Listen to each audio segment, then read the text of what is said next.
আমার নাম সাহিল। আমি একজন গ্রাফিক্স ডিজাইনার, একজন কবি। আপনার উপর শান্তি বর্ষিত হোক ডাক্তার জাকির। আমি সব সময় বলতে চেয়েছি, এটা আল্লাহর দয়ায় আজকে সুযোগ পেলাম। আমি আপনাকে ভালোবাসি ডাক্তার জাকির, আমি আপনাকে খুব ভালোবাসি। ওয়ালাইকুম আসসালাম। আপনার উপর ধন্যবাদ। শান্তি বর্ষিত হোক ভাই। আমিও আপনাকে ভালোবাসি ভাই। ধন্যবাদ। আমি ধন্যবাদ জানাই এত বিশাল জ্ঞানের জন্য। আপনার লেকচার শুনলাম আমার বন্ধুর জন্য, আমার বোন নাগমার জন্য।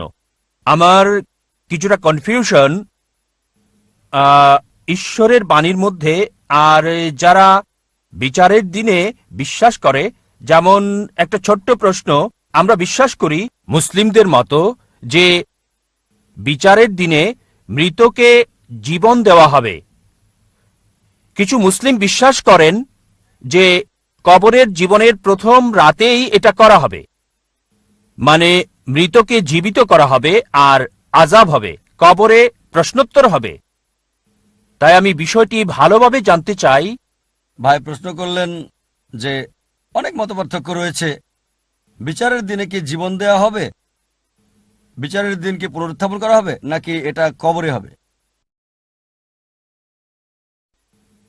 ভাই, যদি কবরের আযাবের ব্যাপারে বলা হাদিস পড়েন, আর আল্লাহ কোরআনে বলেছেন সূরা আল ইমরান অধ্যায় 3 আয়াত 185 যে কুল্লু নাফসিন যায়কাতুল মউত, প্রত্যেক প্রাণী মৃত্যুর স্বাদ গ্রহণ করবে, আর চূড়ান্ত প্রতিদান দেওয়া হবে বিচারের দিনে।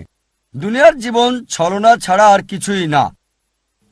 তবে চূড়ান্ত হিসাব কিতাব, চূড়ান্ত ফয়সালা হবে বিচারের দিনে। আমাদের যা করতে হবে, হতে পারে শাস্তির একটা অংশ পাচ্ছি পৃথিবীতে, পুরস্কারের একটা অংশ পাচ্ছি, পুরস্কারের অংশ কবরে, আযাবের অংশ কবরে। তবে ফাইনাল চূড়ান্ত ফয়সালা বিচারের দিনে হবে।